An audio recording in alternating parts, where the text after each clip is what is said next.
Hey everybody, this is American Idol Unaired. I'm your host Bennett Shear, and today we have got another singer that you didn't see from a couple seasons ago, from season 18. Please welcome Stefan Sylvester. How's it going, everybody? It's good to be here. I love going down memory lane, especially with contestants who have not been on the show for a couple seasons. And as you were just telling me, it's still vivid in your mind. So this should be fun to kind of, revisit those old times and talk about American Idol. Yeah, no, it was incredible. I mean, not everything about it was awesome. I'll tell Right. you that right off the bat, but it's definitely still very vivid in my mind. It was a really cool thing to be able to go and do it, even though I didn't make it on TV very much. This is a question I frequently ask at the end of the interview, but I'm kind of thinking I'll play around and ask you this as the very first question. Probably impossible. If you had to sum up your Idol experience in either a word, or maybe I'll make it a little easier for you and say a sentence, Yeah, yeah, yeah. what would your response be? In a sentence. Okay. I thought you were asking for a word at first. I was like, I don't know, If man. hey, if you want to go for level 10, I mean, be my guest. Yeah, But look, I'll try. I mean, that's what songwriters are supposed to do, right? Is be able to condense these ideas down to something that's small and digestible. But um, I would say it was fun but disappointing. mm, And that's really that pretty much sums it up for me. It was a lot of fun, but ultimately I left home, or I went back home. I left LA feeling pretty sad. yeah, I actually was just listening to a podcast this morning. I don't know if you ever watched Boy Meets World in the '90s, but that was one of my favorite shows. Yes, And absolutely. everybody but Corey, the actors, are doing a show called Pod Meets World where they're rewatching all of the episodes, and they're pretty honest about it. And Will Friedle, who played Eric, is saying, "I don't get why people are saying that we're bashing the show necessarily, because I don't see why you can't be critical of something and still be fond of it." I think that's probably where you are in terms of looking back at Idol. Yeah, no, I agree with that sentiment completely. I think that you have to be honest about your experience. Otherwise, what's the point of talking about it? And not everything is going to be positive. So you Right. have to take the good stuff with the bad stuff if you want an honest interview. For sure. Well, I mean, as excited as I am to kind of get the scoop on the show, more importantly, I need to get to know you and where you come from and what got you into music. So, how old were you when you knew that you even wanted to start singing or pick up an instrument or any of that? Like, how did it all come together? Oh my gosh. Well, my parents have these. So I'm old enough to where the home videos that we have of me are on VHS tapes. Yeah, me And too. yeah, hey, there you go. Yeah. So they have these old tapes of me when I was probably barely 2 years old, singing songs from The Lion King at the top of my lungs. And that was where it started for me, was watching Disney movies and learning the songs. And my dad was a musician, and my mom sings and plays a little bit. And so music was in the house from an early age. And I have all these memories of learning songs from kids' movies, and then starting to learn piano a little bit later. So music has been a part of my life from a very early age, and it just sort of continued to be a thing all the way through my adult life. And I'm sure it evolves over time too, because you have the sort of family roots or the kind of home life where you can be around something and sing along, and then your parents capture that, but then you go out, you see a concert, or you start to experience music yourself, and then you have your own idols or influences, and I'm sure that that's kind of been interesting to think about, as well as like how you kind of grew and found different people to look up to. Yeah, no, I definitely always just kind of liked to sing, but there was a pivotal moment when I went to a Switchfoot concert when I was a teenager. And I, through some kind of like glitch in getting the tickets, my sister and I ended up being in the front row.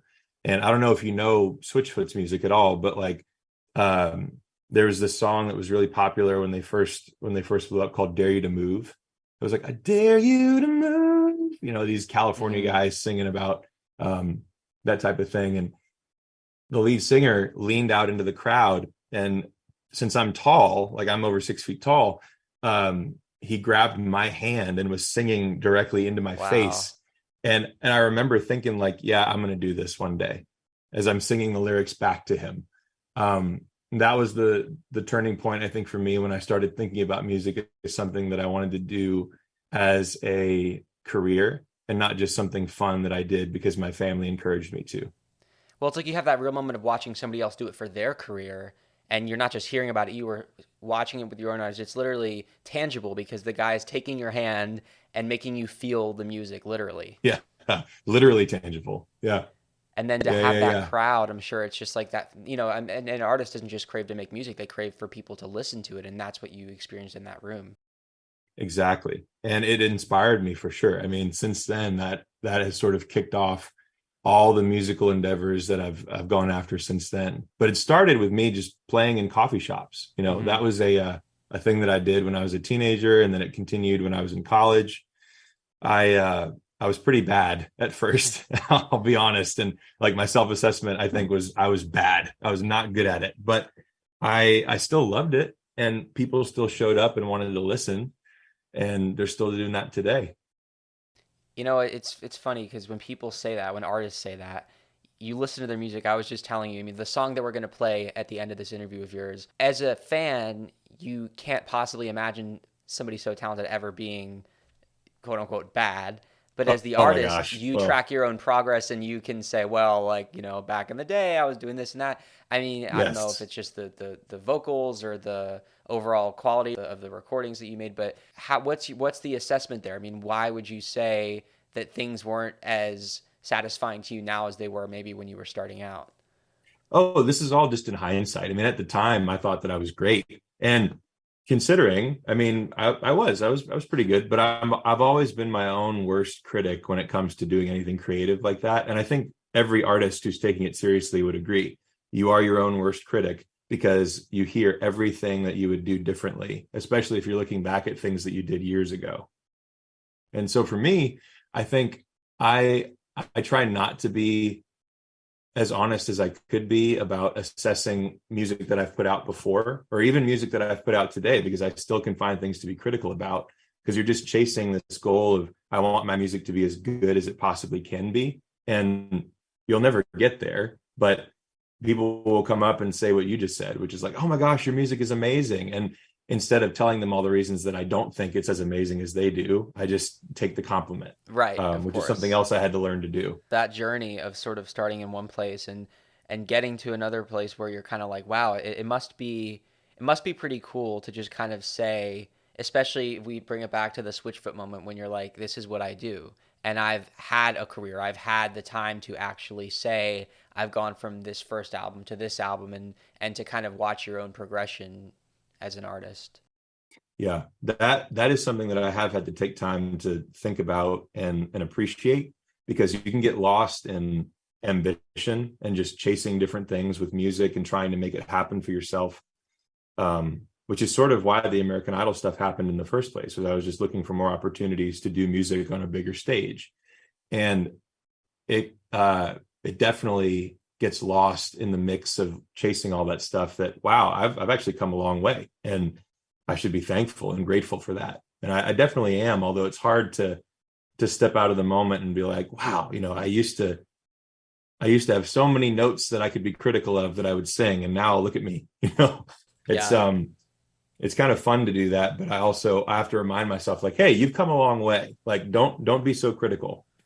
Well, how far did you make it when you were on Idol? So I went to the open call auditions just for fun, not expecting anything, and I ended up getting through the producer auditions and then the celebrity auditions. I got a golden ticket, went to Hollywood Week, and I was cut on the first round of cuts in Hollywood Week. Gotcha. You know, I asked that question because I think we have to sort of have the opposite mindset where you're on a show that thrives off of the idea that somebody's dreams are going to be crushed when they go home, when in reality, you just mentioned, look at all those hurdles that you jumped over to get that far and the Yeah. amount of people that want to get that far. And how big of an accomplishment it really is, not to be like all kumbaya, but hey, let's do it Mhm. because it is important to recognize how far you've come. And I'm sure that it must have been difficult when you're on a show that's trying to put you in the mindset for TV of like, oh man, this really sucks. And not to say it didn't suck, but like, you know, it's, they don't really want to see you looking back on how far you've come. They want to see you Mhm. crying or they want to see you um, making it more of a sad moment. So, what's your Yeah. opinion on that? Yeah, they almost got me to cry on camera too, which I swore that I wasn't going to do, no matter what happened when I was out there in California. But um, those two sides to it, I think, are important, like you're saying. being able to recognize the disappointment and to say, yeah, this was disappointing, and that's a real feeling, but also coming home and then using that as fuel for your fire, uh, and trying to do more. I mean, I didn't give up on music afterward, even though I was really disappointed. I think it was just a good learning experience. And I I still am proud that I didn't cry on camera, because I was like, I'm an emotional person. Yeah. My wife will tell you that I cry at the drop of a hat or at a sad episode of a TV show. But I swore that I wasn't going to give them the satisfaction if they cut me from the show. I was not going to cry on camera. So it's less that you care about crying and being emotional, because it sounds like that's something that you have no trouble with, but it's more of just the intention and the reason and them getting you to do it, as opposed to you doing it on your own terms or having more Yeah, of a valid exactly. I reason was to like, do it. I want ownership of this emotion, because if Yeah. you're going to use this as a way to like promote the TV show that you're voting me off of, then like screw you guys. I'm not doing Yeah. that.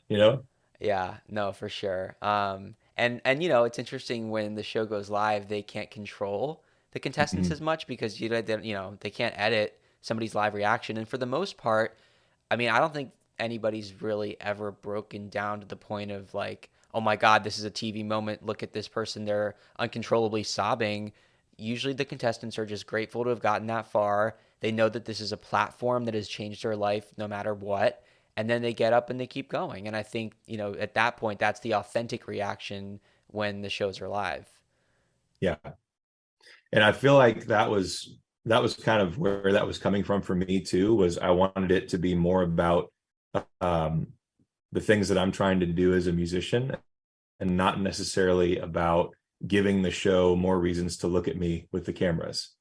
I feel like that word platform is really key with where the show is now, because I mean, tell me if you agree with this. I think it is actually so much more of a serious avenue for artists than it was when it was a bigger show, just from an entertainment standpoint. Because think about the days of William Mhm. Hung, and it was more about just kind of Yeah, making fun of people. Whereas actually now, you audition for a show like that, you look to your left, you look to your right, everybody there is talented. And so it's a really legitimate place for artists to showcase their abilities. And even if you get cut earlier than expected, it's probably because there are just so many more good singers that before it was just easy to be like, all right, well, this person's average and this person's good, but like everybody's talented, and it's just so hard to get it down to those numbers of however many people they need. So at the end of the day, especially with social media, viewers can attach to somebody, and even if they get cut,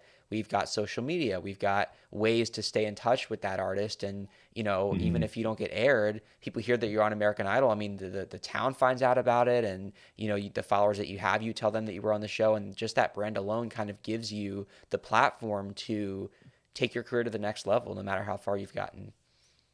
That's true. And I definitely, I'd be lying if I said I hadn't benefited from being able to say that I was on American Idol and got a golden ticket. Um, but I think I only half agree with you here, because yes, it's true that everybody that was there was very talented. I felt like I was sort of middle of the pack if I was doing an honest, like, all right, how do I fit into this room of people that are all very talented? They've all made it to Hollywood. I didn't feel like I was the best singer in the room, but I didn't feel like I was the worst singer in the room for sure. Um, Hearing some of the other stories from the contestants that made it further than I did, it definitely felt like you weren't being judged purely on your ability as a musician. But I mean, no one is. The Right. music industry has always been that way. So it's not necessarily American Idol's fault.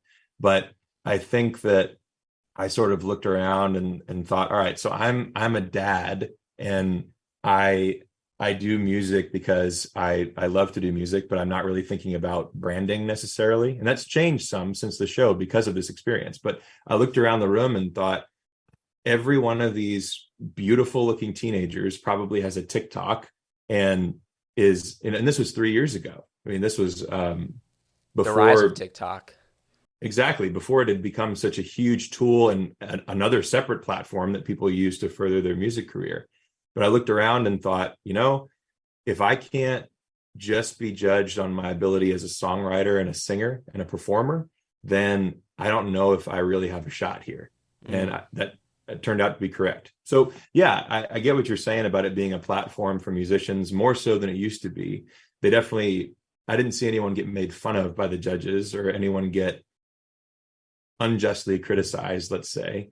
But I definitely felt like I did not have the extra additional qualities that I saw in other people in the room that would have allowed me to be more successful on the show. And that must be an interesting spot when you've invested so much time in this competition. You enter, you probably get in the zone, and maybe it's easy to get lost in doing whatever it takes to get there, but then Mhm. probably realizing that you'd rather just be yourself and be that artist who doesn't need to turn into whatever the new TikTok star looks like. You just want to be yourself, I imagine. Mhm. Yeah, I think at that time was trying to figure out exactly who I wanted to be as an artist. Hmm. I put myself into they did the genre challenge where they had you Right. divide up into whatever genre you think you fit best into, and I put myself into the singer songwriter category. And now, if you were to ask me the same question of what genre do you generally put yourself in, I would tell you that I'm a country musician. And at the time, I wasn't ready to fully commit to that. And so I think that was part of the reason why I didn't make it as far, is because I didn't really understand what my music was. And being on the show helped me to sharpen that and understand, okay, I'm not necessarily only interested in doing this kind of music, but generally speaking, that's the category I fall into. And so it helped me to figure that out. But I think at the time I did not have the foresight, I guess, to know where I would fit best and give myself the best shot of going further in the show.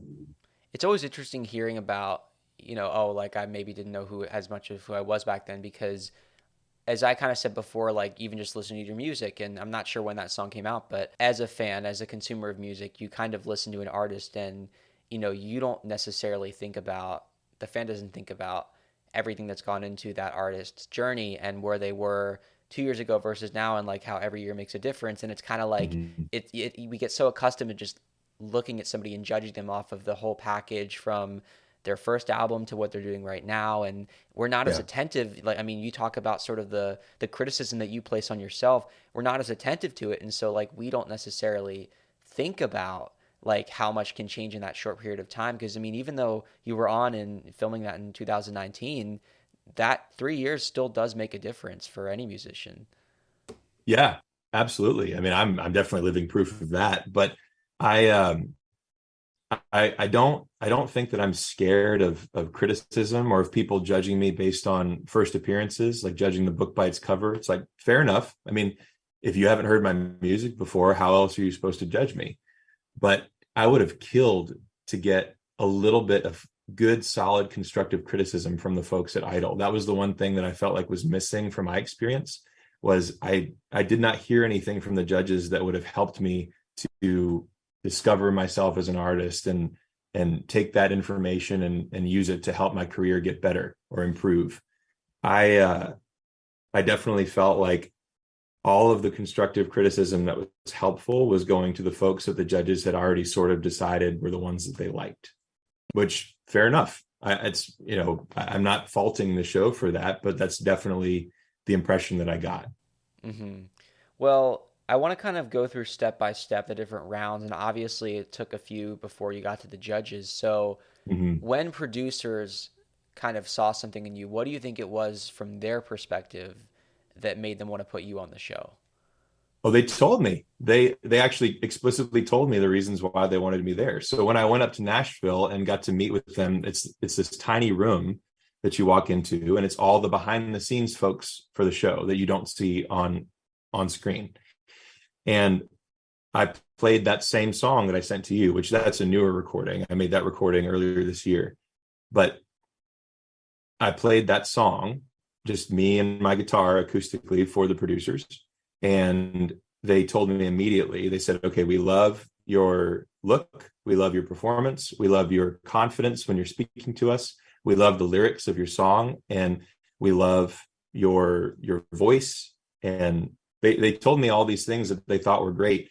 And that wasn't helpful necessarily, although it felt nice. It's always nice to get compliments, but that was why they told me that they were sending me through to the celebrity auditions.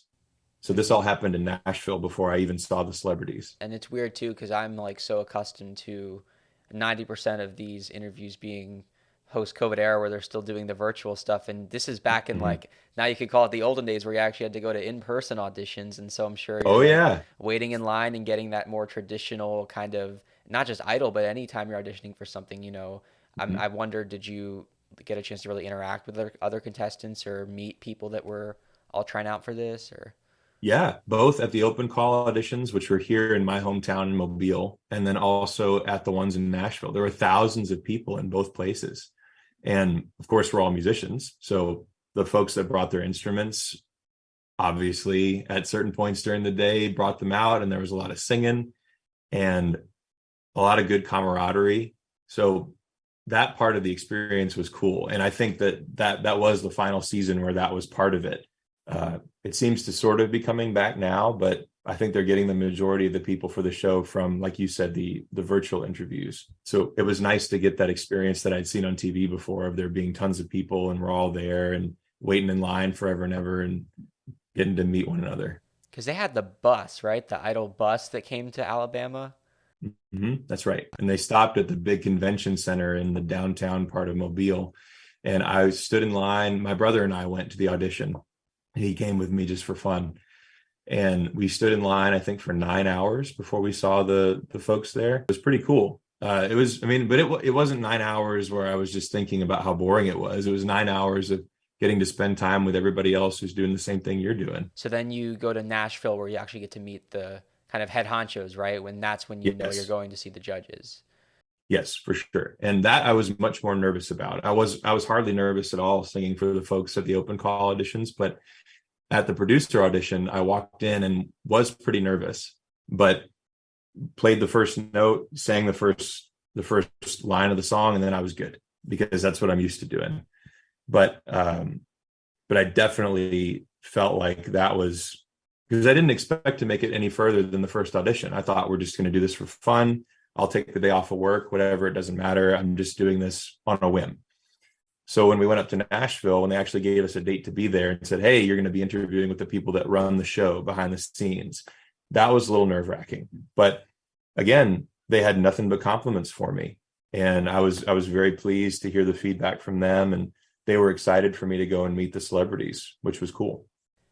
Just out of curiosity, because you never know what footage the show might want to use, did they ever have any cameras, whether at the bus tour or even in the small room with the top producers? There were no cameras in the small room with the producers, but there were cameras all over the place following us around for the whole bus tour thing. And my brother and I are both really tall, so we ended up inadvertently being in a lot of the shots, which was kind of funny. Yeah, no, just imagine because they could have like a wide shower. You're in the back corner, but you stick out like a sore thumb, which is a good thing. You Yes, want the you know. they did. Yeah, so you can see in the episode where they did the Alabama bus tour, there's a row of people, and then there's two really tall guys, and even from far away, you can tell that's me and my brother. Yeah, that's great. How close in age are you guys? JP is 4 or 5 years younger than me, I think, Uh-huh. because I'm 31 and he is 26, so 5 years younger than me. Okay, and so you were 20, were you 28 when you did this show? Yes, I was as old as you can be and still do the show. Now, did they play off of that in your whole story package where it's like it's your final year, you gotta like do it now? Where did they not pay attention to that as much? They sort of did. I there were so many other things that I talked about with because my story that goes along with the music thing is so wild that I was like, well, pick your poison. Which thing do you want to talk Right, about that right. will be the focus of my story? Um, so the age thing ended up, I think, getting swept under the rug a little bit because there were so many other things they wanted to talk about. And also, I think it's like there is that age limit, but it doesn't necessarily reflect the music industry. So it's pretty manipulative when they say like, "Oh, you're 28. This is your last year to be on Mhm. American Idol." Well, it's like it's only the beginning of Yeah, my actual career, so I know. It's like you're so old. Oh my gosh, how will you have a music career? right. Going backwards just a little bit, because I think you sort of touched on being in Hollywood Week and realizing that they had an idea of who they wanted, and in many cases, maybe it was the younger kids or it was sort of this like Mhm. pop star image, but you did choose in the first place to go out for American Idol. So did you have a certain perception about the show any thoughts about like going into it, like, oh, maybe this is what they're looking for, or was it all kind of something that you figured out once you had already started filming the show? Probably the second thing. I didn't really have a perception of how I wanted to appear so that I had a better shot necessarily, but I watched the show as a kid. I remember watching the early seasons and seeing Ruben Studdard win and Kelly Clarkson win and seeing oh my gosh, Taylor Hicks. Golly, that was a fun thing to watch. Yeah. But all these Alabama people, and Yeah. I'm from Alabama, so that was a thing that I latched onto from an early age of like, wow, people from my state can win this TV show. But in terms of actually trying to give myself a better shot at winning or at least going farther, no, not really. I didn't have an idea of what they wanted, and I wasn't trying to be anything other than me. And yeah, that ended up being a good business decision, even though it wasn't really a decision. I was just trying to do what I like to do. Yeah, well, it must have been pretty eye-opening because it's not like you had like that game plan, which is probably a good thing because it would keep you really distracted, and it's better to just focus on you as a person and the music you're performing and not like, oh, where do I fit into this landscape? But then you kind of learn a lot about what they are looking for once you're there. And from there, I kind of started to question it too, which is again why I put myself in that singer-songwriter category. I was like, well, I don't really know how I fit into what they're looking for, so maybe this will work. And that was the extent of the thought I put into it. When the producers gave you the okay to go in front of the judges, I'm trying to remember the different cities. They used to go to a lot more too. Was the in-person celebrity audition, was that also in Nashville, or were you in another city now? I went to Savannah, Georgia for the celebrity auditions. And Gotcha. that was wild. We drove up, so it was a 3-day thing where my wife and I drove up, and we showed up at the hotel at 7 a.m.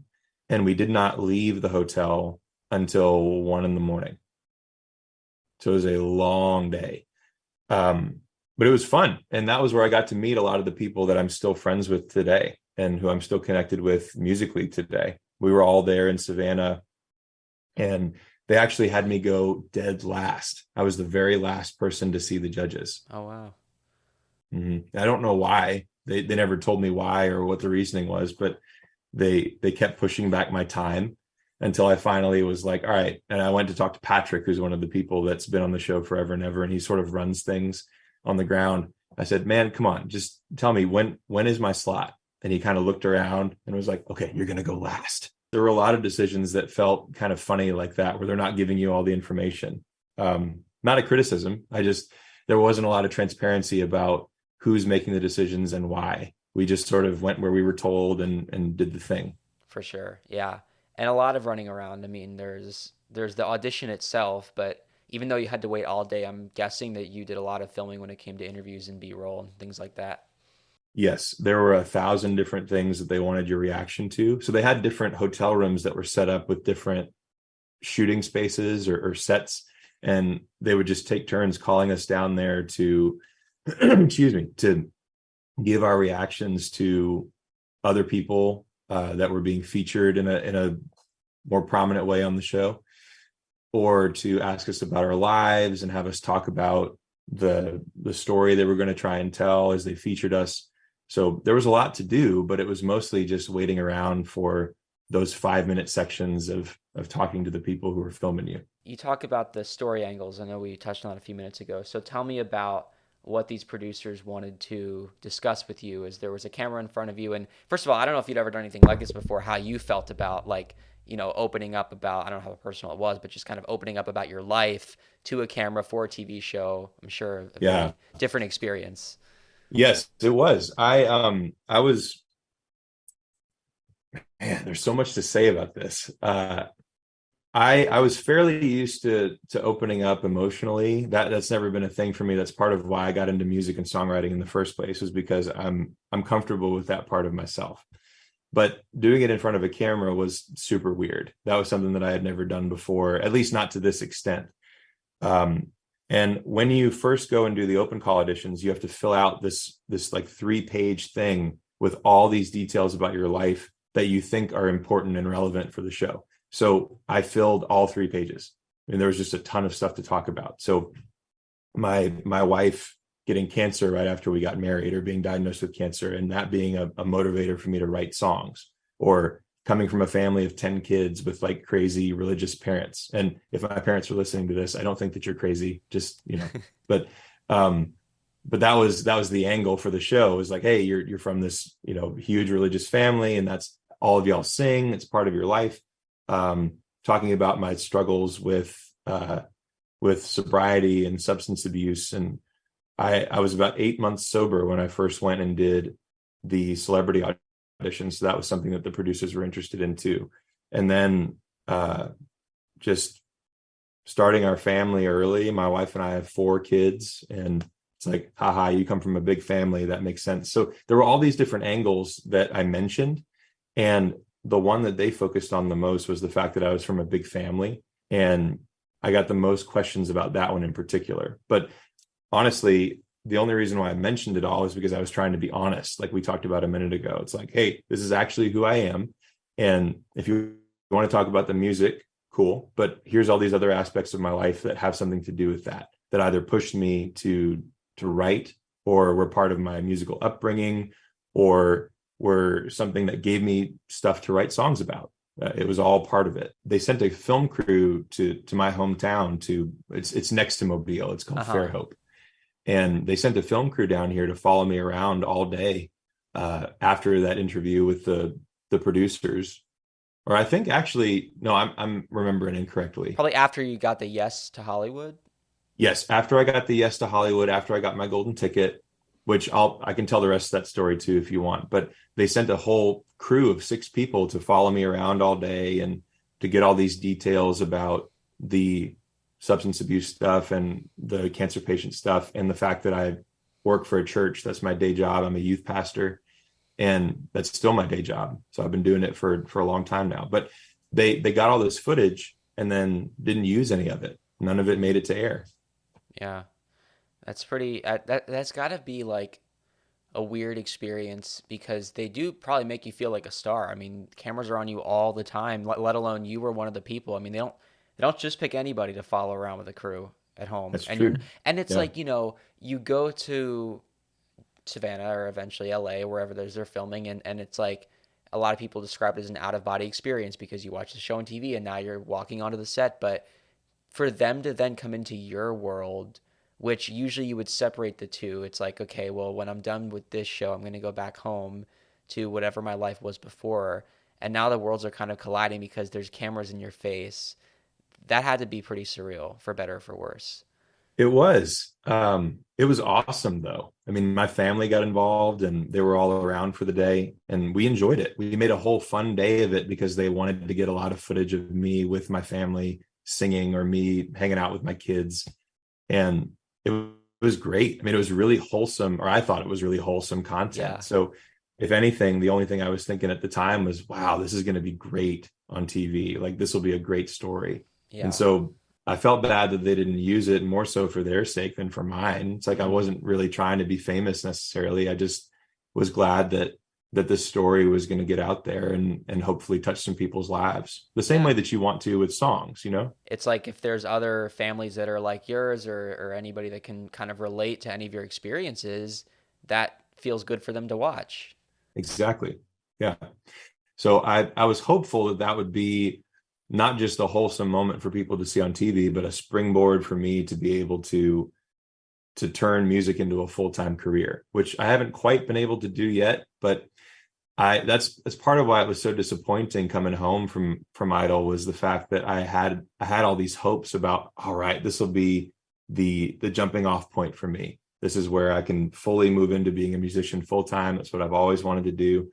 And it just didn't work out that way. I'm sure that the people that you met, who, I don't know the ratio of contestants who you met that eventually got aired or didn't get aired, but I'm sure that was a big bonding experience when you were able to talk with people who may have had the same feelings as you did. I'm sure it was therapeutic to rely on other people who had gone through the same thing.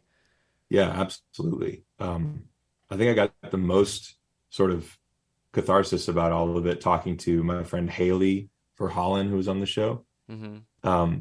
She is an incredible artist, and she and I met for the first time in Nashville when we were doing our producer audition together. And since then, we've been able to do some music stuff together as independent musicians, but she also sort of expressed the same feeling of, man, I really thought that this would do more for me.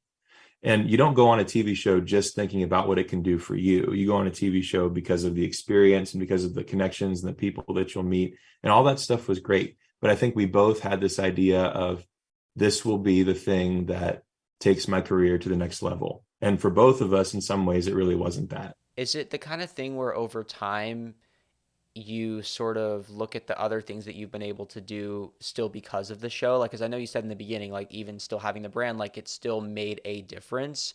Is it easier to look at like maybe more of the pluses, or is it still kind of hard to not forget about the fact that like, oh, well, what if I had been aired, or what if it had been bigger than it was? Mm-hmm. Yeah, no, I try not to do that because it'll drive me crazy. Like, it was driving me crazy on the plane home from LA. But after about a week, I sort of said, okay, stop feeling sorry for yourself and take the L. Take the L, go home, let this fuel your fire to continue doing music, and it give you more things to write songs about, which it definitely did for me.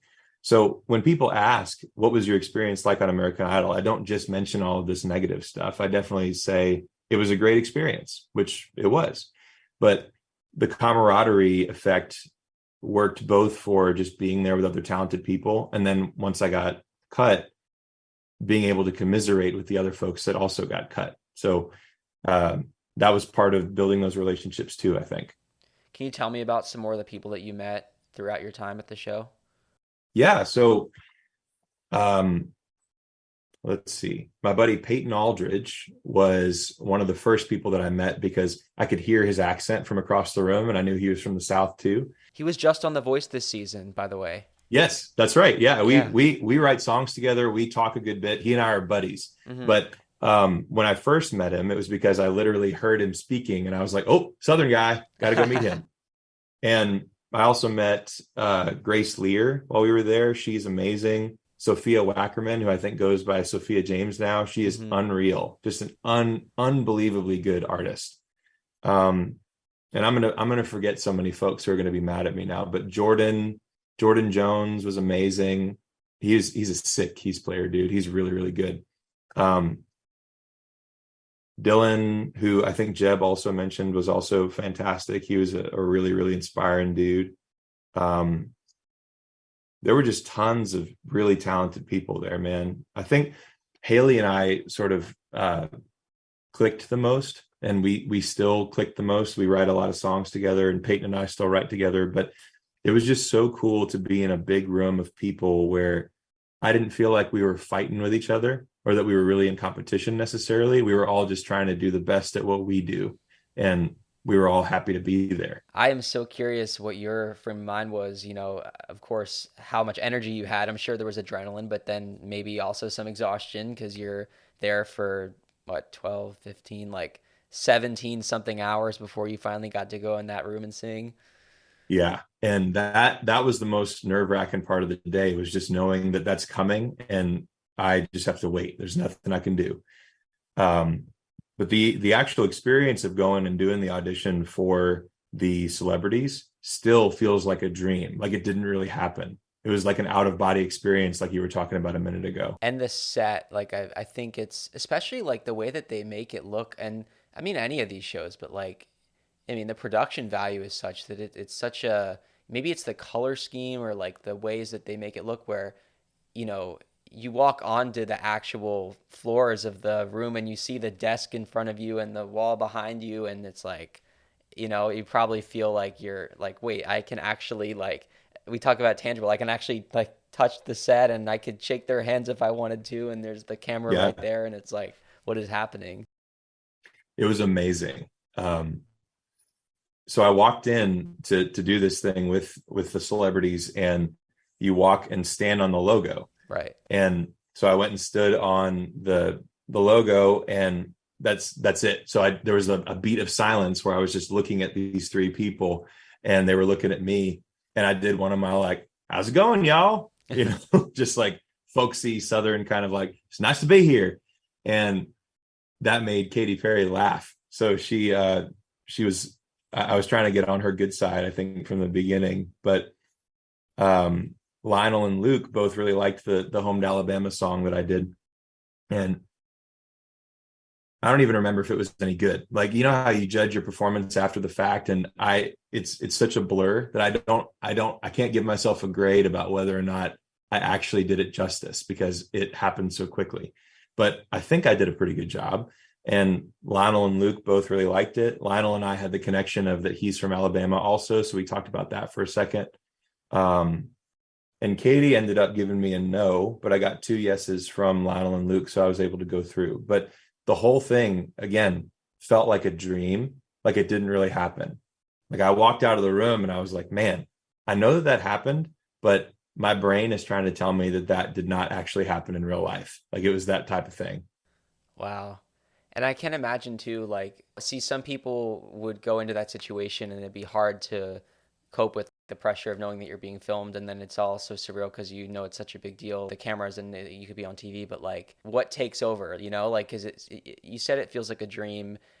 I don't know if I would be able to just even be focused on the words that I'm saying in the song that I'm singing and hearing what the judges have to say. It's almost like something in you just kind of takes over, like, all right, we're in autopilot now. Like, let's just do this. And okay, that was great, but what just happened? Like, Yeah, you know? exactly. And that's exactly how it felt. I was like, man, I was very much on autopilot for that song. I'm glad that I know it really well and I've played it a lot before, but I have no idea if it was good. Yeah. You know what I mean? Do you remember much of the critiques and the feedback? Not really. Katie said the only real critique that I got from them, which I got the best compliment maybe that I've ever gotten in my life from Lionel when he said that I reminded him of James Taylor. Oh, And wow. I could have died on the spot, dude. That's like the best compliment I've ever gotten for music. Because I love From a James Taylor. legend, mind you. Yeah. Oh yeah. Yeah. So Lionel, the fact that Lionel was the one saying it made it even better. I'm like, you've Yeah. been in the music industry a long time, man. So that is a serious compliment. But Katie said that the song built up too slowly. And she only really got interested in it when I got to the part where I'm really singing loud and it was up tempo. And I thought, okay, fair enough. But uh, after that, I got zero constructive criticism from anybody. Hmm. And that was something, like I said a minute ago, I feel like that was the only thing that I wish had been different, other than going further in the show. The only thing that I wish had been different from my experience was I really was looking for something that would help me improve. Hmm. And I didn't get a ton of stuff that I felt like was going to be applicable to me building a career as a singer-songwriter. The fact that you got such a high compliment, of course, it means something, but I feel like that's pretty admirable and important to think about that, you know, any artist should not just take the compliments, they should also seek the constructive criticism, right? Because it's always about getting Yes, better and not settling for that was great. yeah, and I didn't want just that was great. I didn't want anybody to affirm, you know, because we said this a minute ago. I am my own worst critic as a musician, and I can tell you all the things that I need to get better at, and there's a long list. But if I'm going to go and be judged about a song that I've written or a performance that I'm going to do, I'm literally looking to hear things that other people can see that maybe I can't see that I could improve on. And if you're not looking for that constructive criticism as a musician when you're in that situation, then you really are not thinking about this the right way. So I was a little disappointed. I was like, I wish that there had been more things that people had told me, hey, you didn't do this very well. You need to go home and get better at that. I would have been like, awesome. Thank you. This is really helpful. But so yeah, and I did appreciate getting the compliment for sure, but it's not like I was just hoping for more of that. I think I really did want more constructive criticism, and I just didn't get it. Yeah. I mean, even in the bigger picture, it's like, why go all the way out to American Idol and take the time if you're not there to learn from other people? Exactly. And thankfully, I did learn from a lot of the folks that were also there to do the show. Right. And staying connected with them was way more helpful than anything that I heard from the people that were running the show, which again, I mean, it's fine. Like I was just happy to be in the room with the celebrities and hear their opinions on my song. But I definitely didn't feel like the show is like an artist development thing where they're Right. like teaching you how to be a better musician. That's not what it was for me. Well, as far as the connections you make with the other contestants, it's almost like you learn more from each other than you do from the teachers because the teachers are kind of just there barking things Hmm. at you. And even if the teachers are A-list celebrities, it's your peers, whether, I mean, I'm making stupid metaphors here, but those are the ones that you make flashcards with. Those are the ones who you're like, hey, Yeah. I didn't understand this, but did you? And then you bond over like, wow, that was really cool. And I think, and those are the people that you stay in touch with. And Hmm. and just looking at life in general too, like, a lot of times school is where we connect with people because you go through that common thing of being in one place together. And then for some reason that the friendships just stick. Yeah, no, I 100% agree. And what was funny about that experience with your peers sort of teaching you things while we were there together in the big room was we were all trying to guess what things we would be judged on, and none of us were right. We ended Yeah. up getting all of that wrong in terms of who we thought was going to go through, who we thought was the most talented, or because we weren't obviously judging ourselves. We were just thinking, all right, so if I go out there and I sing, what what will they want to see? What will I be judged on? What will they say was a detriment to my success? What will they say was putting me above other people?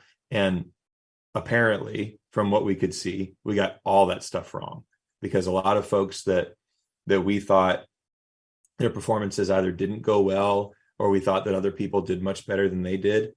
Um, we must have not been using the same criteria as the judges, because a lot of those folks got cut anyway. When you listen to the voices that come out of people's mouths and then you see incredible people get cut, that's, I think, probably when you realize, like, all right, there is no point of even trying to guess what they're looking for anymore.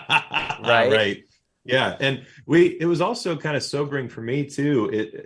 I sort of went into the show expecting that I was going to see the cutthroat music business and the veil would be removed. And I see how gross and uncool it is behind the scenes. But if anything, the only part of it uh, that was a wake up call for me in terms of what you have to do in addition to just being a good singer or a good performer to be successful was that it really is about more than just your voice.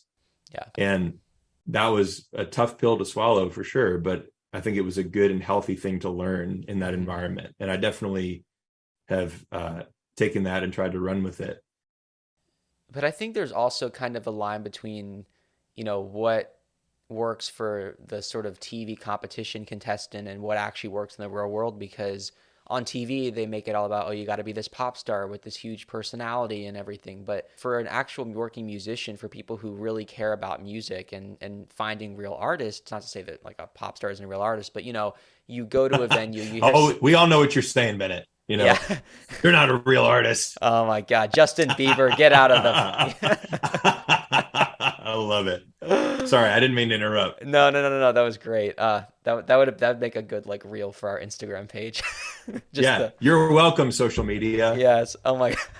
No, but like okay, so when you perform, I'm sure Yeah. that especially as a songwriter, people connect with what you're doing and they might tell you like that song really meant something to me or what Mhm. you're saying and who you are as a person really means something to me. So, it might not be the record executive who frankly the way the industry works a lot of the execs are probably out of touch with what works anyway in terms of what people want but like here we Oh go yeah. again with the shade right like it's Hmm. it's it's It's it's like what just derailing both of our careers at once. It's fine, why not right I mean it's a podcasting's the Yeah, thing now. I completely agree. I think that part of what you have to realize if you're going to try to do music as a career is what what works for one audience might not work for another, and what Right. works one day might not work tomorrow. And the important part of it, or I guess the part that creates success, is the tenacity to stick with it. And so I can still remember the first time that I played a song that I wrote for a room of people that I did not know. They were all strangers to me. And I closed my eyes while I was singing it. It's about my daughter. It's one of the ones that's on my record that came out earlier this year. And I closed my eyes, played the song, and I opened my eyes, and a bunch of people were crying. And I was like, okay, so I I may have stumbled onto something here, and this is definitely what I want to keep doing. But I've also played that song in dive bars or tourist trap bars and gotten zero reaction. Like no one is paying attention. So for me, it's like I have to remember there are going to be those moments where I get to perform something that means a lot to me and hopefully will mean something to somebody else. But the audience has to be in the right mood to receive it. And that's the part when I say there's more to it than just being a good singer. It's like, that's the thing that you have to remember, is that the way that you present yourself and whether or not your audience is ready to receive it that way has a lot to do with your success. And that extends to the show too, because a lot of times you're right. They really were just looking for the pop star aesthetic. And that has much more to do, unfortunately, with how you look and how many Instagram followers you have than how good of a singer you are. Yeah. Now, it might be a tough thing to think about, but I know you kind of said that you came to the conclusion that you fit more into the country lane. In Mhm. addition to pop, the show also loves country artists. Do you think that if you had established yourself as more of a country artist, things would have been different had you presented yourself in that way at Idol? 100% yes. I think that if I had already been sort of embracing the fact that I'm a country musician and that I'm writing country songs, that I would have been way, way more successful because I would have leaned into it. I think I was trying to do the folk singer-songwritery thing, um, trying more so to be James Taylor than to be Luke Combs, if that makes sense. And I think if I had sort of said, you know what, forget trying to be something that I think I am, I'm just going to lean into the thing that I'm doing and that seems to be working. Right. And that's probably what I should have done. So yeah, I think I would have gone further. I don't know how much further, but I don't think I would have been cut in the first round after Hollywood Week.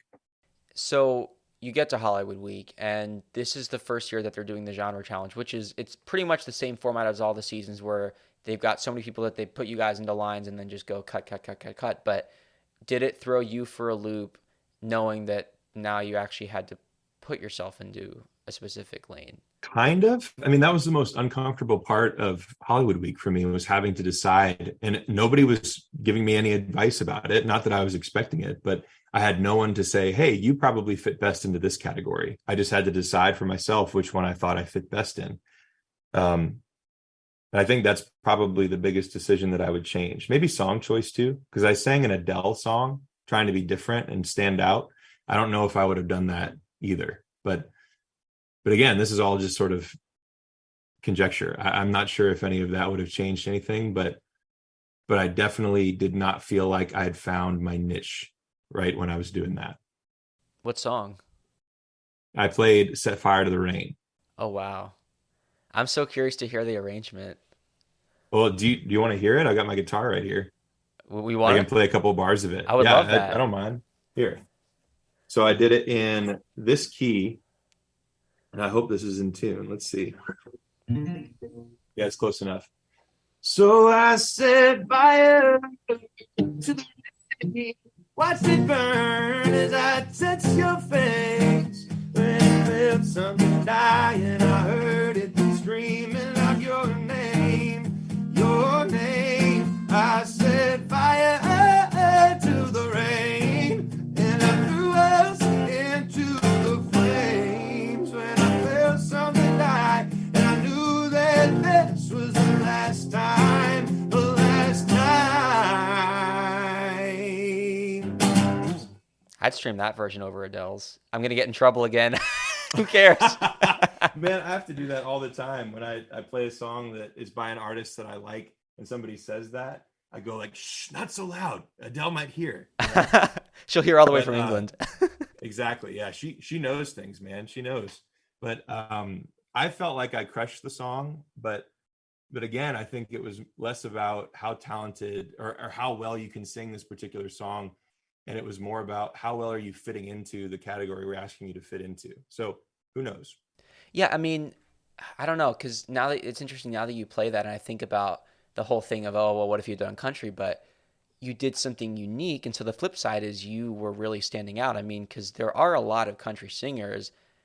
I don't know if anybody's ever done an arrangement of a song like that. So you probably were a standout in the room. I'm sure the room went crazy and the judges noticed you because you were doing something that wasn't typical fitting into a box. And I thought that that would be a way to be more successful. Like if you stand out, then you're either standing out in a good way or a bad way. So I guess they just didn't care for it, but the crowd did go nuts. And there were a lot of people up in the balcony who were still screaming after I walked off the stage, which was kind of fun.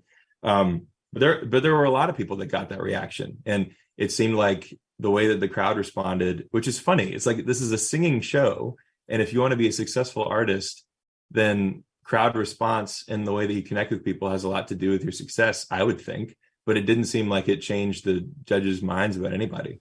Yeah, it's interesting to think about. I mean, because I don't know what's going through their minds when they have that many people. I mean, it's probably at least like 150 so that were there in Hollywood Week, and Yeah. I'm sure they are crunched for time making these decisions. Not that it makes it any easier, or that it makes sense, but like I'm sure they're just like, okay, what do we do here? Because they are kind of scrambling to Yeah. your So fate. I don't know how deep you want to go with this, but do you want to hear the conspiracy theory that a bunch of us came up with? A bunch of the contestants, I mean. Oh yeah, I think I know where you're headed, but go for it. Okay. Yeah. Well, I mean, so you probably have heard this before then, but our conspiracy theory, which we have no proof of, and if it gets us disqualified from any further competitions in the future, then obviously I don't mean any of this, just to whoever's listening. But Well, hey, you're we not we old enough. think, You're too old for Idol, so you can't go on Idol again. oh yeah, so they can't even do anything to me anymore. I didn't sign no NDA, but I think based on what we could tell, we think that the judges had already decided who they thought the top 40 at least were going to be Hmm. before anybody even stepped on stage for the genre challenge. Hmm. Which means, I mean, granted, again, I have no proof of any of that, but we definitely felt like there were some people that made it to the top 40 who had absolutely god awful performances. And I talked to a bunch of folks that were there for the whole rest of Hollywood Week and made it to the top 40. And one dude in particular, who I won't name so that he doesn't get in trouble, but he was like, dude, the people that made it to the top 10, the ones that are still really well known from that season, sucked. Like they had, not that they're not good musicians, but they had performances that were really bad and they still made it through. And the judges would make excuses for them saying like, oh, you know, we know that you did your best and like we really want you to get through, which it's like, okay, fair enough. The judges can do whatever they want, but it's like that's a little weird to me. Mm. Yeah, the conspiracy I heard was more along the lines of they called it the fourth judge, where the showrunner would, you would even see sometimes on TV this shot of like the judges conferring and then the showrunner would come talk to them. So it's almost like there's the producers deciding things for them. I mean, heck, do the judges want to spend all that time by themselves when they're busy lives deciding who's going to be in the top 40, or is the producers going to do it themselves and then tell them, here's the 40, Yeah. I wouldn't be surprised if that was the case either. But we heard different things from different people. Like some of the folks that were working on the show were like, oh, yeah, the judges can do whatever they want. And some of the folks working on the show told us, oh, yeah, the judges don't actually make any decisions. So we were like, okay, well, that's two wildly different ends of the spectrum. So Right? who knows how this actually works? The people who care about their jobs and the people who are more on your side and want to tell you the truth. Right. Yeah, you got to go find the honest people because they're the ones saying the craziest stuff, Yeah. you know? God, this is a juicy interview. Mm. You can sell this to like a tabloid or something after this, probably. Like all the Hey man, details. hey man, all we're here to do is talk about your idol experience and whatever comes out of it, you know. Hey, it works for me. It's like I'm just, I wasn't even sure if I was going to get to mention all that stuff because I'm like, oh, is this allowed? Like, who knows? It's like Mhm. the top 10 things that you didn't know about American Idol, guys.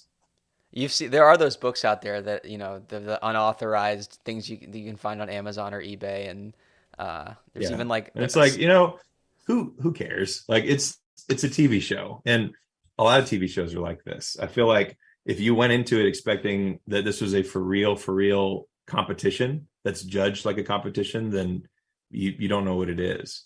And yeah. I sort of knew that going in, but I feel like that the experience just solidified that in my mind that like okay, this is a TV show. This is not a competition. And Hmm. I shouldn't think of it as if it is a competition. Where if I had done better, then I would have gone further. Hmm. I'm just getting a flashback of this video I watched because I've been a fan of the show for a very long time, and there was this video that this guy made after Simon left, and it was just all about the superstar judges.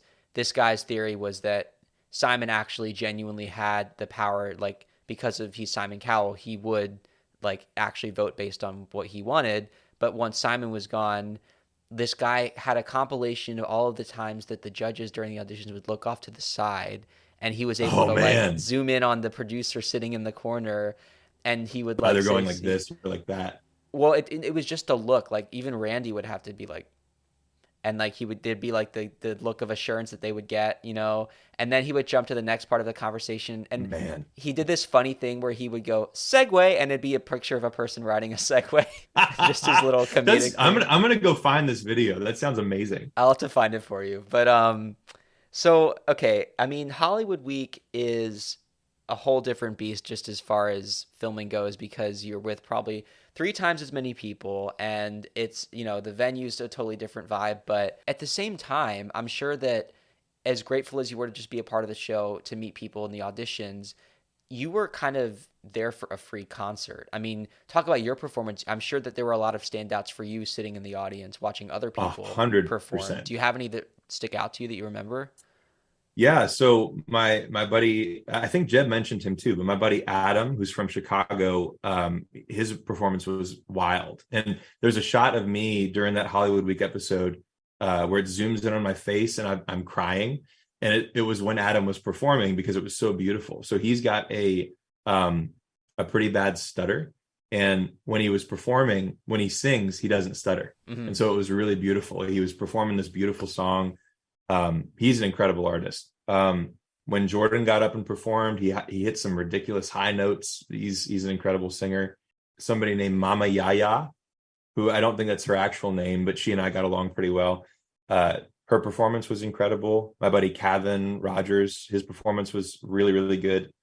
Um, there were some understated ones too that were sort of simple acoustic arrangements and were just beautiful. Peyton's was really good too, if I'm remembering. His was loud. He's a Hmm. loud singer, and it works for him. Golly, it was great. My friend Lex, who's from Pensacola, she had an amazing performance too. I know I'm forgetting some here, and they're gonna be mad at me, but there were a ton of performances where we were just happy to be there as Yeah. fans because musicians are the best fans of other musicians because we can really like we see the work that goes into a performance, and when somebody does really well, it's like we're going to be standing up and clapping and screaming, and that's how it should be. I can't imagine the energy of like, and not to be negative, but when someone amazing gets cut, you're just like, what the frick? Like, Yeah, I was so surprised. I was like, you like I don't know. I think at that point we were still holding out hope that if somebody had a killer performance, there was no way that they could be cut. And as soon as it did happen, that was our reaction, was to turn around and be like, "You've got to be kidding me! Who got cut?" And if anything, I was really flattered because after I got cut, there were a bunch of people who I'd been spending time with, especially Kevin. Kevin was really upset about this, and um, he was really sweet about it. But uh, I got out of the room after being cut and doing my post interview where you have to talk about the fact that you were cut and now you're going home. I walked out of there and Kevin and Jordan were standing right there and they were like, "Hey man, so like who are are you excited for tomorrow?" And I was like, "Guys, I'm going home. They cut me." And they both kind of looked at me and they're like, "Are you serious? Like this is a joke, right? You have to be kidding." Because they were like, "There's no way that you got cut. Are you serious?" So again, I was like flattered by that, but in the moment, I wasn't able to really see it that way. I was more just really upset. But there were lots of other people who honestly had much better performances than mine who also got cut. I was like, I don't get it. did you ever meet Bobby Bones, who was the mentor that year? I saw him from across the room, and I did not get to actually talk to him, but I listen to his podcast all the time. I've been a big fan of his for a Yeah. while. I think Peyton was briefly on his morning show because they featured Peyton in it wasn't music related. It was kind of funny. Peyton had gotten hungry and there wasn't any food available during Hollywood Week. So he went down to the gas station and got some chicken wings. And Bobby ended up interviewing him about that on his morning radio show. Oh, because he was on set and like found it funny, so he's like, I want to talk about you on my show. Yeah, exactly. I mean, I don't know. Like, I guess I don't know if you want to call it like gutsy, but I think because most people just have to like starve themselves at the end of the day and then they would get like Uber Eats at 11 o'clock at night to get whatever crappy food they could get delivered an hour later. Yeah. It's very on brand for Peyton. He's exactly the type of guy who would do that. You'd be like, man, I'm hungry. I'm gonna go get some chicken. I'll be right back. It's like, I know I'm not supposed to leave, but I'm doing it anyway. Like no one who knew Peyton was surprised by that. But the folks who were filming the show, they thought that was pretty funny. Mm. Now tell me, I always am interested. I've interviewed, I think, two people from season 18 about how it felt as much as it sucked to get cut, to realize once COVID hit that like if you had made it onto the live shows, you would have had to be a part of like the COVID season. Was it a relief? Did you feel like maybe it was better off that you didn't have to kind of do that version of American Idol?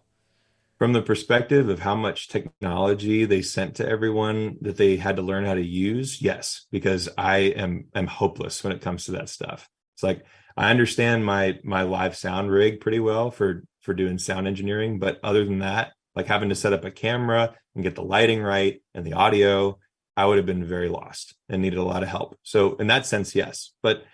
Um, but in terms of it being a little different from how it was in the past, there wasn't any sense of relief for me. I was just like, man, I could have been at home in my hometown filming this stuff for them. So, but it is what it is. It probably feels hard to sympathize with the people who got aired, but it's like the people who did Yeah, get I feel so bad for you guys.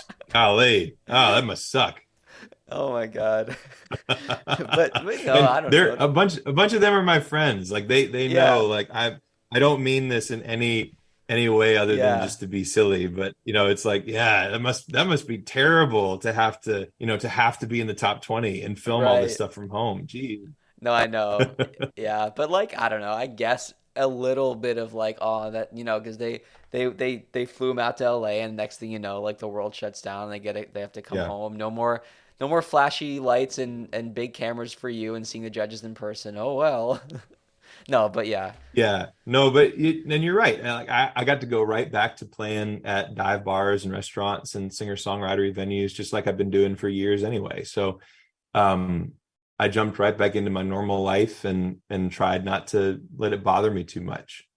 But you're right, there was that sense of, man, that was uh, a real a really intense moment that was over really quickly, and I wish it had lasted longer. But at the same time, it's like, I made all these connections and have been able to do so much cool stuff since then. So I don't really have any complaints per se. I mean, how much do you want to explain about just like what you've been up to since then? Because I feel like would you say it was like a transformation in terms of, like, I know you literally went from not knowing the lane to saying you're a country artist, and I'm sure that different performance opportunities and different records and things kind of took you from where you were after the show to where you are today. I'm sure that there's a lot that's happened over the past 3 years. Yes. The silver lining in all of it for sure was the fact that it sort of lit a fire under my butt, so to speak. Because I went into it thinking that I had a pretty good sense of how good I was, quote unquote, as an artist. And being there with all those other folks made me realize, like, oh my God, like I need to go home and practice. And like there's things that I definitely need to get better at, which again, nobody in the show told me any of this, but I was able to just look around the room and see, yep, a lot of these folks are doing things that I think I'm good at. They're doing it better than I am. So I know what to practice. So I used the world being closed as an opportunity to get better at songwriting. So I just wrote songs like crazy. I was writing a song or two songs sometimes every day for months. And I don't write quite that much anymore, but I credit that time as being where I really learned how to write songs well. And then getting better at performing, becoming a better guitar player, all that stuff. American Idol was like a motivator for me to do all those things that I probably should have been doing anyway. Um, and now I feel like I can look back and see how that happened. So the trajectory from meeting all those folks on Idol to getting better as a musician to meeting the guy who's sort of like my manager now to meeting my producer and making a record in Nashville, like all that stuff, I can see how American Idol was sort of the catalyst for all of that to happen. Can you tell me about meeting these other people that you've been collaborating with? Yeah, so I met a guy named Chris Keaton who I guess in some way saw that I was on the show, and he reached out and said, "Hey, I'm a song plugger in Nashville. Do you want to send me the stuff that you're writing. And we've been working together ever since. And he was the one that introduced me to Fred Mullen, who produced my record that I came out with this past year or earlier this year, which has the song on it that you're going to play. And I've kept in touch with a bunch of the people that were on the show with me. We've written a bunch of songs together. Obviously, Peyton and I have written enough songs for us to make 2 records now at this point. And I've written a lot with Haley. I've written some with Adam, with a bunch of the folks from the TV show. So songwriting has been the main thing that's kept us all together and sort of reminiscing about the show. So all those connections have stuck around. It's not like we just left the show and have only been connected through social media since then. We've gotten to do a lot of stuff together, which has been great. I'm curious what it's like from your perspective recording in Nashville, because obviously it's sort of the country home, and even other genres I feel like are really starting to settle down there. But I mean, it must have been a blast. Just, I mean, even being from Alabama, and I know that there's kind of a big music scene there, but talk about recording there and just spending time there. Yeah. We got really lucky with the relationships that my producer had, because he's friends with a bunch of the A-list studio people, the ones who you probably don't know their name necessarily, but they are the guys who get called to play their specific instrument by everyone, by all the big name artists in Nashville. So that was really cool to be in a room with a bunch of people where I could show them a demo that I made and then watch them take it and do something incredible with it. So that was really cool. That was by far the coolest part of the connection with Nashville, was seeing how good the studio musicians are there. And I still was able to have the creative control. That was like the biggest thing that I was worried about, was how much are they going to just decide what the song will sound like? But it ended up being really close to what was in my head for all of them. So I will say Nashville definitely felt like the place to be if you want to take this seriously, and if you're a professional. All these dudes showed up on time and were very businesslike about it. There was none of that local musician like, hey man, we're just here to hang out sort of vibe, which you get sometimes. I don't know if you've experienced that before, but local music was very different from what it was like in Nashville, in a good way. Uh-huh.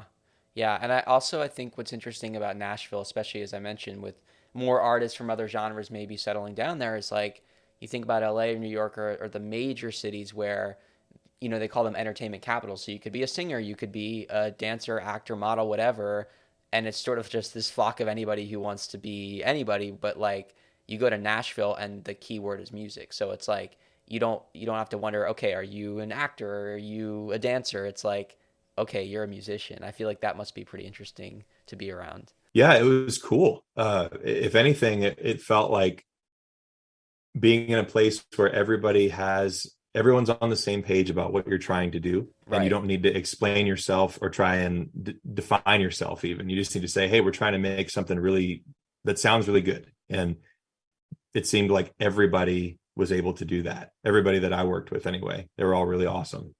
Yeah. Well, listen, man, I've really enjoyed witnessing this trajectory, because it's just been so interesting. I feel like it's full circle, going from Idol and sort of like not knowing where exactly you fit in, to then coming off of the show and being like, all right, this is where we start. You know, like we have to take what we finished at Idol and go from there. At the end of the day, it's like the show doesn't define you, but you can go back and say like it did help you in a way, right? Like if it weren't for American Idol, maybe you wouldn't be in the same position. Yeah, I have to give credit to the show for sure, because I can see a bunch of different ways that I wouldn't be the artist that I am today without the show. So uh yeah, the feeling that I'm left with from the whole experience is just being grateful. I was disappointed with the result, like I said, but so many good things have happened because of it that it would be silly for me to still be disappointed. I mean, I know that was kind of the past. So let's talk about the future. What are we looking forward to? You know, we're closing out one year, going into another, and whether it's new music or shows, anything like that, what are you really excited about right now? So I've got a bunch of potential cuts coming up on other people's records, stuff that I've written, and I'm starting to do some regional shows that people can come see me. Obviously, if you're anywhere along the Gulf Coast of Alabama or Florida, then you can come find me. But for everybody who's been wanting to hear me sing or to hear me play, I'll be getting around to different parts of the country here pretty soon. So that's happening. And in terms of trying to dive in and do the music career thing for real, I'm hoping that happens next year. I've got a feeling about it. It's your year, 2023. We'll see. That would be awesome. And it's funny too, because when I think of your year, it's like, well, what does that mean for the year after that? Is 2023 going to be your year? And then people and then 2024 is like, man, I hope that was fun. You don't get to do this anymore. Right. You know? January 1st. All right. Okay. Everything that you did this year, nothing happens after that. Right. It's like, shut up about the logical conclusion. Stop that. You know? Yeah. No, it's like, that's not what it means. Right. For sure. Yeah. Oh my gosh. Well, listen, Steve, I'm going to redo that and edit. I was about to say, Steven. I think you should do it, and then I'll pretend that I didn't notice it. And then, like, you know, we can just leave that in. If it makes you feel any better, Ryan Seacrest did it too. So it's okay. Okay, wait. I know that we kind of finished our talk about Idol here. You did meet Ryan? I did not. He briefly mentioned my name because they had a snippet of me talking about getting cut where he said, and Stephen Sylvester from Alabama had this to say. And it's literally just my face going, oh, I gave him my best shot, but I guess it wasn't what they were looking for. Okay. Yeah. So I did not meet him, but he said my name, but he said it wrong. Okay. Well, any advice for people that want to go on that show? If you want to find out exactly how good you are and how you stack up against other folks, do it. And it will teach you maybe some things that will be a little uncomfortable, but it will force you to take the next steps as a musician. Challenge yourself, right? Yeah. And enjoy the experience. Like, it's going to be really fun no matter what happens. I'm so happy that people who listen to this podcast are going to get to know you now. And where can they go to follow you to kind of stay tuned and everything like that? Yeah. So I've got a website. It's just myname.com. You can find my music on Spotify and Apple Music. You can find acoustic covers of a bunch of the things that I do and original music on my YouTube channel. It's all out there. I want to mention, we actually have an American Idol Unaired playlist on Spotify, one place where people can listen to a bunch of songs from all of our guests. It's pretty recent, so I want to add some of your stuff to that if that's cool with you. There's a link in our... You can add as much of it as you want. Sorry. There you go. Yeah, man. No, and it's collaborative too. I can send you a link so that you can also go in and add whenever you have new stuff. It's just a way to kind of keep in touch. And, you know, whenever you have new releases, if you want to add it to the American Idol Unaired playlist, you guys can access it at the link in our bio. It's pretty simple. It just says the American Idol Unaired playlist. You click it, music from all of our guests, and at the top of that list will be the latest podcast episode. And if you enjoyed this podcast, make sure that you subscribe or follow wherever you are listening or watching, Apple Podcasts, Spotify, YouTube, wherever you may be. Thank you guys so much. You can follow us on Instagram or TikTok at Idol Unaired Podcast. Right now, we're going to play Stefan's song, Home to Alabama, from his album, Let Me Be Strong. Stefan Sylvester, thank you so much for being a part of American Idol Unaired. Bennett, you're the man. Thank you so much for having me on today. This has been great. I was born 1,000 miles away in a town slowly dying from the cold. And I ended up 1,000 miles further, where the leaves along the river turn to gold. Well, the water is in my blood, and still it calls me. I need to see the Gulf of Mexico. People there knew me when I was younger, when my teenage heart still wanted to roam. I'm going home to Alabama, all the way to where the ocean meets the road. By the bay, life moves a little slower. Alabama, I'm coming home.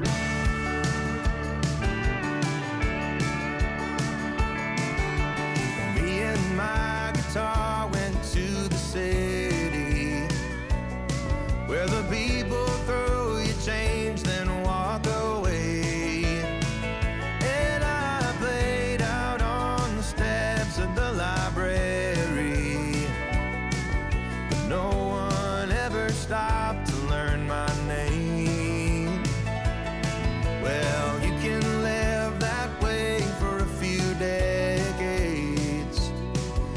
but me, I only lasted 3 long years, till the music brought me back to where I came from. And now the only place I wanna be is here.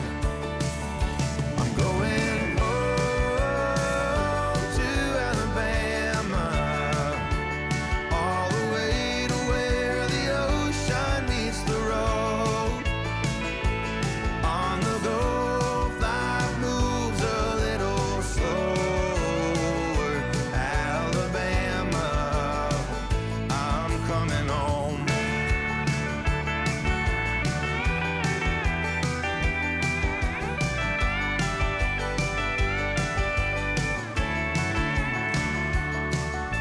If home is where the heart is, then my heart lives by the bay. If home is where the heart is, then my heart lives by the bay. If home is where the heart is, then my heart lives by the bay. If home is where the heart is,